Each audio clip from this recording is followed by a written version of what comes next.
time will tell. My most exciting game, though, Brad, was that Lions-Seahawks game in Detroit. I mean, that first off, last year they did almost the exact same thing. It was even a higher scoring game. Yeah.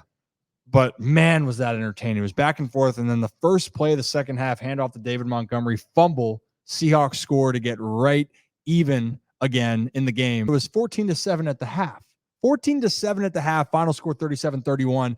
Geno Smith, after a rough game against the Rams, goes in there, goes 32 of 41, 328 yards, 2 tutties. And they found a way. Yes, the Lions then at one point, David Montgomery left the game with what they're calling a bruised thigh. Amon-Ra St. Brown left with what they called cramps. And then there's just Jared Goff out there battling it out. He threw it for over 300 yards. They forced overtime, and then Geno didn't give the Lions a chance to even go out there to tie or win the game because he put it away.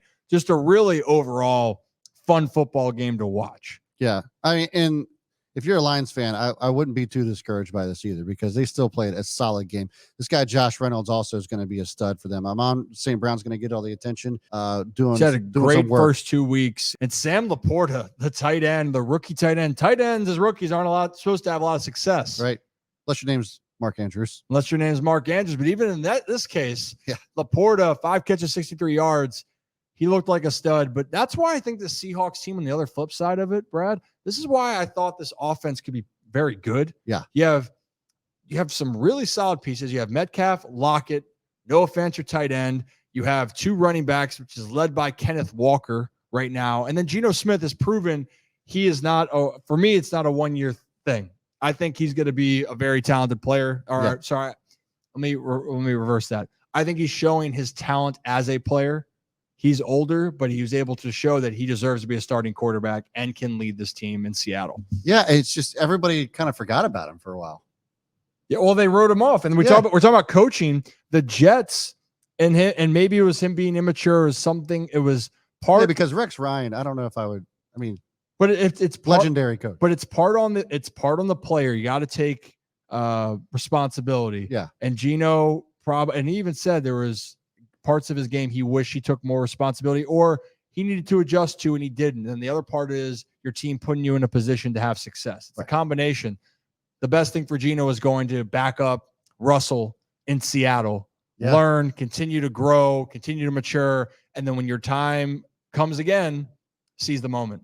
And he sees the moment. Pete Carroll's also an amazing coach. Oh, he is. And that's why I actually he's winning no matter who's there. That's why I took the Seahawks in this game, is because Pete Carroll, it just felt like there was such a disappointing week 1. No way they're going to let that happen again. It says Geno Smith was definitely happier knowing that Aaron Donald didn't have a free rush on him.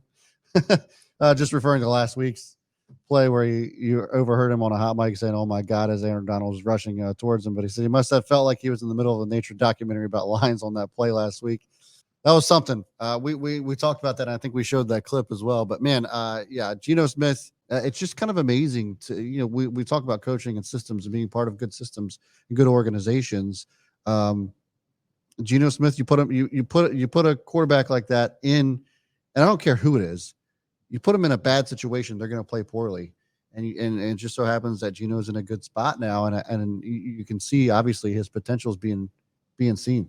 Yeah. I mean, they can win games. Yeah. They can win games and the Niners are going to win that division, but they are definitely proving that they should be a playoff. They have the abilities to be a playoff team yet again.